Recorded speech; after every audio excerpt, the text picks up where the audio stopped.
as you can see, they're all healthy. We're besides ourselves. We're allowed, if this happens here, there's no limit. Everybody's at risk. Hey friends, welcome back to As a Man Thinketh on UNREASONABLE TV. Don't forget to check our links below for great products like these leather patch hats that say Defend the Right to Farm on them. Our kids wear these everywhere. It's awesome. We also have bison tallow products, bison wool socks, Defend the Right to Farm t-shirts. UNREASONABLE Trading Co. supports the efforts of this channel in keeping information flowing. So please check that stuff out. Today I wanted to talk about an ostrich farm in British Columbia that is fighting a case today and tomorrow against the government that wants to euthanize 400 of their rare birds.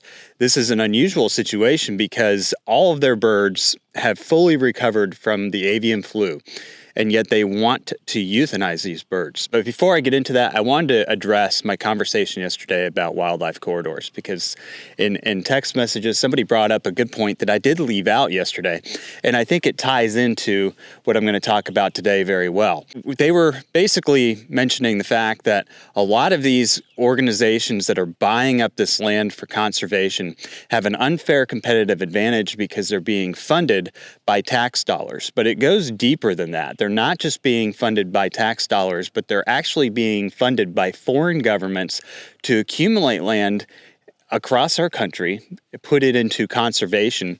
And organizations like the Nature Conservancy, believe it or not, it wasn't that long ago that the Washington Post uncovered the fact that they were buying up tracts of land, putting their environmental easements on them, and then they were selling them to an elite few who could pay them cash, get a tax write-off for buying their own nature preserve, and it left them rights to build a house on it. So basically, they're creating these nature preserves and then selling them to their supporters, the elites, for a massive discount because they've now put easements all over the land. And these elites basically get to buy these incredible properties off of the Nature Conservancy with their own little private getaway, pretty much.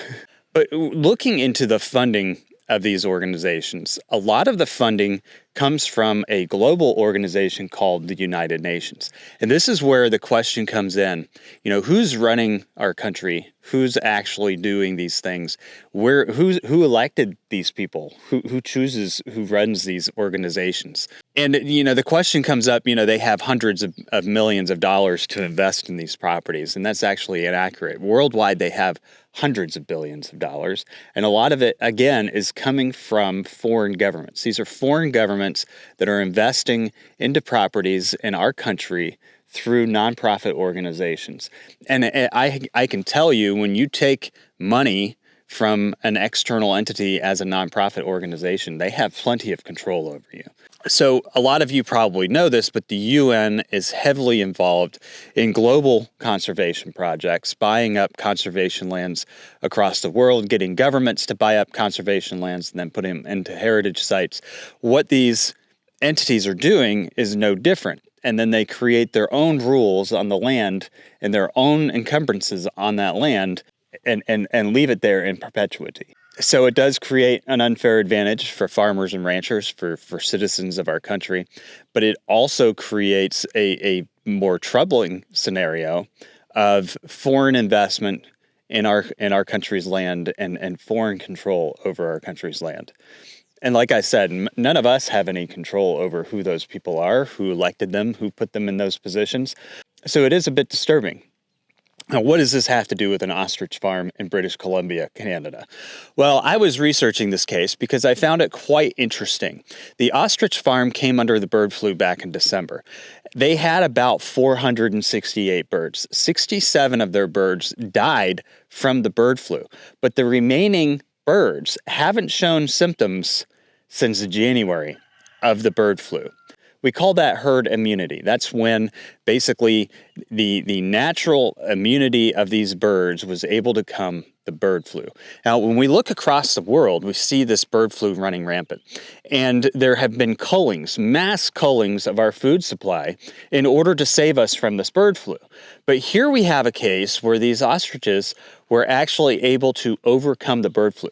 In fact, they've been studied by a university in Japan. The ostrich eggs have been studied for the immunity of bird flu. But Canada wants to cull the entire flock that has no more symptoms of bird flu, that has remarkably overcome bird flu. They don't want us studying what happened there. They don't want us knowing how to overcome bird flu. And I found it interesting in one of the articles. Let's see if I could pull this up real quick on my phone, because I don't want to misquote this. Okay, so it says lawyers for a BC ostrich farm, which is Universal Ostrich Farm, which has been ordered to cull its entire flock over avian flu concerns, told a federal court judge on Tuesday that officials' order to depopulate the flock was unreasonable and unfair, obviously, because they've recovered from bird flu. It's kind of like, why are we still killing off all these animals, right? But a lawyer for the Canadian Food Inspection Agency, which ordered the cull, said that it is legislated to protect Canadians and other animals from avian flu, and its order is part of a global response to a virus which has killed millions of birds in BC alone. A global response, that's a weird phrase to put it. Don't independent agencies, bureaucracies around the world, independent governments make their own decisions on how to handle this. But if you look up who is heading up the global response to bird flu, it's the WHO and the World Food and Health Organization. Both are UN agencies. So, it boils me under the skin, especially when you look at a situation like this. They're worried about these immune ostriches, which are no longer showing any symptoms. Normally when something no longer shows symptoms, it's no longer contagious. But in this case, they're wanting to cull them anyway. And they've been doing this around the world, which is why egg prices have gone up, poultry prices have gone up. They've been doing this around the world because they're afraid, and they've created so much fear around this situation, so much fear around the situation of bird flu, that somebody actually went and shot one of their ostriches a month or so ago. They shot a healthy ostrich on this farm over this situation because there was a cull order. A judge stopped the cull order in January and said, okay, we're going to have a trial on this. And their trial is today and tomorrow on whether or not they should have to cull all these birds. And it does seem a bit unreasonable, assuming that none of these birds, it is now April, have shown any symptoms or signs of bird flu since January. I mean, that's the fact. What we are looking at is a unscientific response to a scientific breakthrough that could help us solve this bird flu situation, which makes you wonder, this global initiative, which is led by those organizations, what is their end game? Is their end game actually to solve the bird flu situation, or is it to continue to exacerbate a global food crisis that we've been in for several years now, and it's getting worse and worse? Because that's what they're doing by culling all of these animals. And they're not going to let some small family farm with 400 birds get away without culling. Because if they do that, then people around the world are going to start saying, wait a second, immunity is possible. We don't have to cull all these birds. According to Connie's Substack, I don't know who she is, this hearing is about how far unelected bureaucrats can go, even without clear legal authority. If CFIA wins, they'll have the president to destroy livestock based on suspicion, not scientific confirmation, deny farmers the right to independent testing, refuse to recognize the legal right to treat or defend one's animals, exert unaccountable power over all animal agriculture in Canada, including food sovereignty, biosecurity, and pandemic controls. And I think, like I said, this goes far beyond that. Just like all these other things that we've been talking about, it goes far beyond that. This goes to a global bureaucracy of unelected officials who have somehow taken over control to the point where you actually have an agency of a government, the Canadian government, saying, we're doing this because this is how they want us to respond globally. This is how our global leaders, FAO and WHO want us to respond to this particular situation. Whether the birds are healthy or not, we're going to cull them. We have foreign investment in our country coming in here through nonprofit organizations that's outcompeting farmers and ranchers, changing the competitive landscape for any of us to be able to afford to buy land. And then they're selling it at a discount, or they have been in the past at least. We don't know if they still are or not. Congress never actually went through with their investigation into it. But then they were at least selling it to elite donors of their organizations after they put all sorts of easements on it. So they're making it unattainable to us and then privately selling it to other people at a discount with funds that have not only come from U.S. taxpayers, but taxpayers around the world that are funding the organizations funding them. That's a foreign investment. That's foreign control of our property. And then we're allowing this same organization that's doing this, not the Nature Conservancy, I'm talking now about the United Nations. We're allowing them to come in and control and mandate our policy on how we handle farms and ranches around the world to take care of a pandemic that, as we have seen and have seen proof of, herd immunity is a solution to the problem. Herd immunity could solve the problem. And you know what? When these animals build up immunity to the virus, scientifically, I'm not talking about the science, but I'm talking about real science, that is how pandemics end. That is how the population gets over these things, is by building up immunity to it.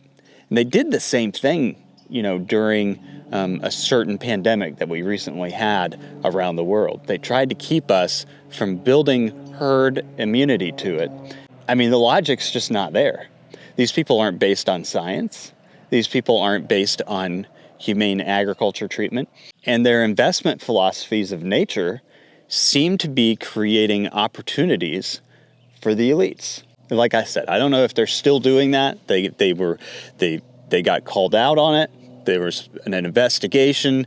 They changed up their board and said that they were doing things on the more up and up fashion. But it doesn't change the fact that since 2022, the hundreds of millions of dollars going into these types of activities went up to the hundreds of billions of dollars. It changes the spectrum of private capitalism, free markets, when you have a global entity funding these purchases. You lose democracy, especially when you hand it to a foreign power. That is not democracy. That is not we the people. It has nothing to do with us. It has everything to do with an elite few. Anyway, guys, that's just food for thought for today. I think that oftentimes there are a lot of good intentions. Conservation, nature, all things that I love. If you watch this channel, I have spent a lot of time on our adventures filming wildlife, and I love it. But when you start to see the evil acts that are going on behind these things, it makes you sit back and question, what am I actually supporting? Why am I supporting organizations that are out to destroy people's lives? Why am I defending organizations that are out destroying animals' lives, literally, unnecessarily, perfectly healthy animals that could help provide a solution to a major pandemic around the world that is causing food prices to go through the roof, destabilizing the middle and lower class, and starving people to death? Why would we continue to support that? What is the overall agenda? Starving people, destabilizing the middle class. I can think of what the agenda might be. Get your Defend the Right to Farm hat.